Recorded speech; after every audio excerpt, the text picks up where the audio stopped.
नमस्कार दोस्तों, स्वागत है आपका हमारे चैनल पर। रीमा और संगीता, बड़ी दीदी कुछ दिनों के लिए आ रही है।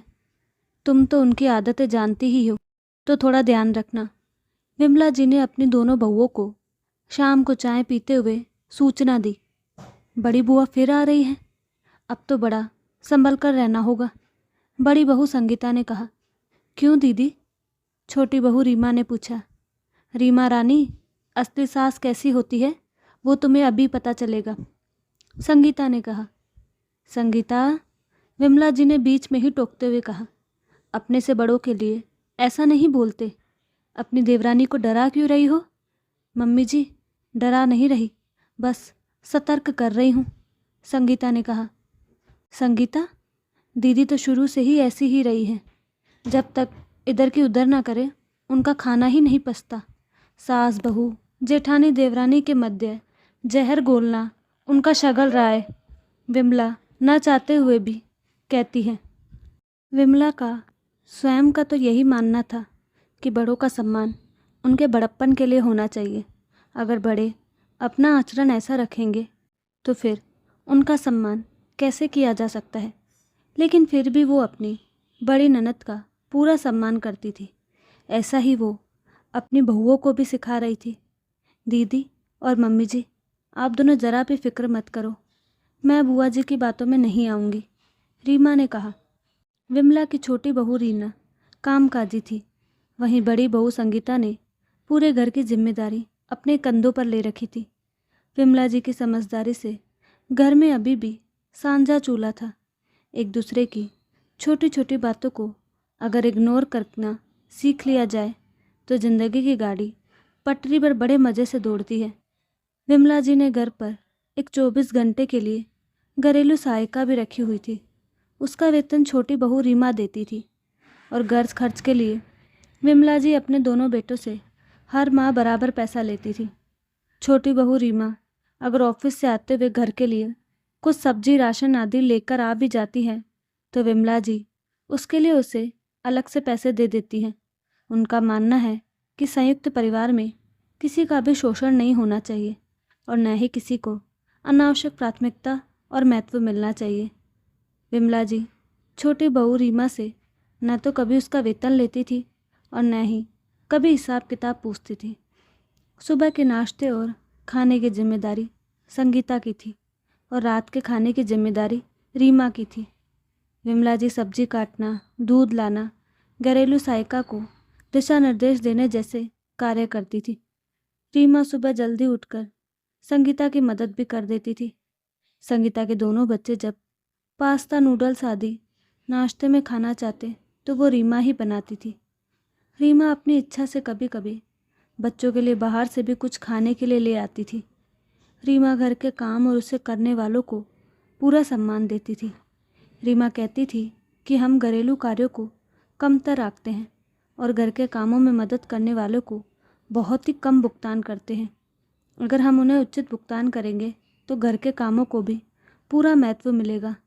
खैर, इस गृहस्थी के ठहरे हुए पानी में कंकड़ मारने के लिए बड़ी बुआ जी आ गई थी। दुनिया में कुछ लोग ऐसे होते हैं जो अपने दुख से नहीं, दूसरों के सुख से ज़्यादा दुखी होते हैं। बुआ जी भी ऐसे ही लोगों में शामिल थी। बुआ जी के घर में 3 बहुएं थीं, लेकिन चूल्हे 4 जलते थे। अपने भाई के घर में ऐसी एकजुटता बुआ जी को हजम नहीं हो रही थी। सास विमला और बहू संगीता के बीच उन्होंने पहले भी आग लगाने की कोशिश की थी, लेकिन उसमें वो सफल नहीं हो पाई। बड़ी बुआ जी अपने पीहर आ गई। घर की सुव्यवस्था उन्हें हजम नहीं हो रही थी। चोर चोरी से जाए लेकिन हेरा फेरी से ना जाए। बुआ जी ने मौका देखकर रीमा से कहा, रीमा बेटी, तुम पूरा दिन ऑफिस में काम करती हो, सुबह भी संगीता बहू की मदद करती हो, उसके बाद शाम को आते ही डिनर की तैयारी में लग जाती हो। घर की नौकरानी का वेतन भी तुम ही देती हो, और तो और अपनी सास और जेठानी के लिए उपहार भी लाती रहती हो। तो क्या हो गया बुआ जी? अपनी सास और जेठानी के लिए नहीं लाऊंगी तो किसके लिए लाऊंगी? रीमा ने कहा। मेरी बहू अगर इतना अच्छा कमाती तो मैं तो उसे घर पर एक चम्मच तक नहीं उठाने देती।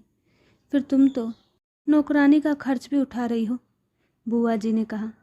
बुआ जी, खाना बनाना मुझे पसंद है। खाना बनाने से मेरे ऑफिस का तनाव कम हो जाता है। संगीता दीदी भी तो घर का पूरा दिन काम करती रहती है। उनकी बदौलत ही मुझे रोज़ सुबह सोचना नहीं पड़ता कि क्या पहनूं। दीदी मेरे कपड़ों की अच्छे से सार संभाल कर देती है।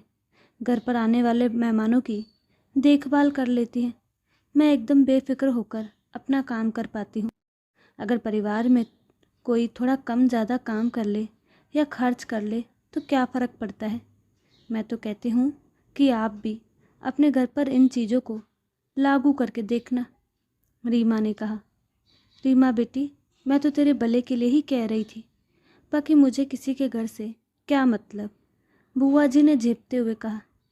धन्यवाद बुआ जी, आपने मेरे लिए सोचा, लेकिन मुझे कोई भी परेशानी नहीं है, रीमा ने कहा और अपने काम में लग गई। रीमा के ऑफिस जाने के बाद बुआ जी संगीता के पास पहुंच गई।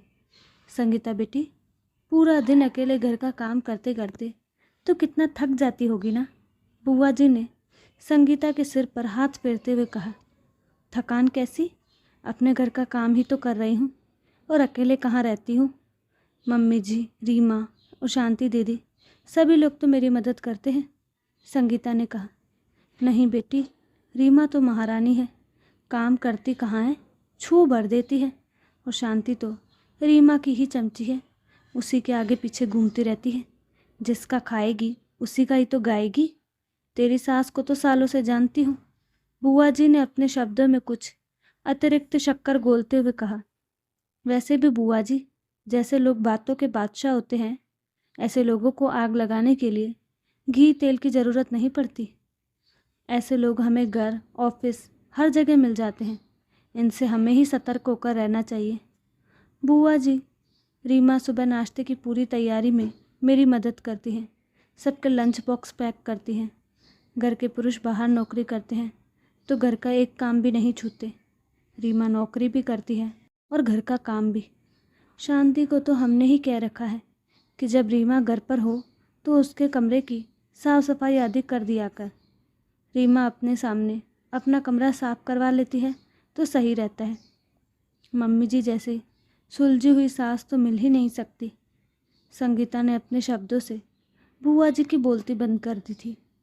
दीदी, जरा आओ तो सही, साड़ी पसंद कर लो आप। वहाँ से गुजर रही विमला जी ने दोनों की बातें सुन ली थी और अब वह अपने ननद को बुला रही थी। आई विमला। बुआ जी विमला के पास आ गई थी। दीदी, आपने अगर अपनी आदत नहीं सुधारी तो मेरे बाद आपको कोई नहीं बुलाएगा, विमला जी ने साड़ियाँ दिखाते हुए कहा।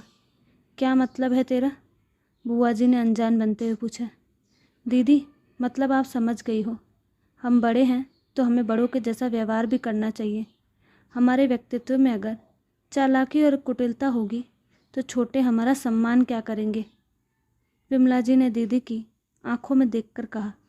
अब तू मुझे समझाएगी, बुआ जी ने आंखें चुराते हुए कहा। आप जो भी समझो, विमला जी ने सहजता से कहा और उन्हें साड़ी दिखाने लगी। बुआ जी कुछ पल चुपचाप साड़ियों को देखती रही। विमला जी की बात उनके मन में कहीं गहराई तक उतर चुकी थी। उन्हें समझ आ गया था कि जिस घर में वो बार बार रिश्तों में दरार डालने की कोशिश कर रही थी, वहाँ कोई उनके बहकावे में आने वाला नहीं था। तभी रीमा वो ऑफिस से वापस आ गई। बुआ जी, आपने साड़ी पसंद कर ली, रीमा ने मुस्कुराते हुए पूछा। हाँ बेटी, और एक बात भी समझ ली, बुआ जी ने धीमी आवाज़ में कहा। रीमा ने हैरानी से उनकी ओर देखा। बुआ जी ने संगीता और विमला जी की तरफ देखते हुए कहा। तुम लोगों के घर में जो अपनापन है ना, वो सच में बहुत कीमती है। मैं दूसरों के घरों में जो होता है उसी तराजू से हर रिश्तों को तोलने लगी थी। आज समझ आया कि जहाँ लोग एक दूसरे की मदद को एहसान नहीं बल्कि अपना फ़र्ज समझते हैं, वहाँ किसी तीसरे की बात रिश्तों में जहर नहीं घुल सकती। संगीता मुस्कुरा दी और बोली, बुआ जी, घर तभी घर रहता है जब हम एक दूसरे की कमियां गिनने के बजाय एक दूसरे की परेशानियां समझे। विमला जी ने अपने ननद की ओर देखते हुए कहा। दीदी, रिश्ते तोड़ने के लिए एक बात ही काफ़ी होती है, लेकिन रिश्ते बचाने में पूरी उम्र लग जाती है। इसलिए बड़े होने का मतलब सिर्फ उम्र में बड़ा होना नहीं, बल्कि अपने व्यवहार से छोटों का दिल जीतना भी है। बुआ जी ने इस बार बिना कोई जवाब दिए विमला जी का हाथ पकड़ लिया। ठीक कहती है तू विमला, शायद अब मुझे सच में अपनी आदत बदलनी चाहिए। घर में कुछ पल के लिए खामोशी छा गई। फिर रीमा ने हंसते हुए कहा, तो फिर आज से बुआ जी सिर्फ अच्छी अच्छी बातें करेंगी। सभी हंस पड़े। उस दिन के बाद बुआ जी जब भी मायके आती, किसी के बीच गलतफहमी पैदा करने के बजाय सबके साथ बैठकर हंसी मजाक करती और विमला जी का वो घर पहले की तरह प्यार और अपनेपन से भर आता। क्योंकि रिश्तों में दरार बाहर वाले नहीं डालते, हम उन्हें तब मौका देते हैं जब अपनों की बात पर भरोसा करना छोड़ देते हैं। तो दोस्तों, आपको कहानी कैसी लगी अपनी राय कमेंट बॉक्स में ज़रूर दें और साथ ही हमारे चैनल को लाइक शेयर सब्सक्राइब करना ना भूलें। धन्यवाद।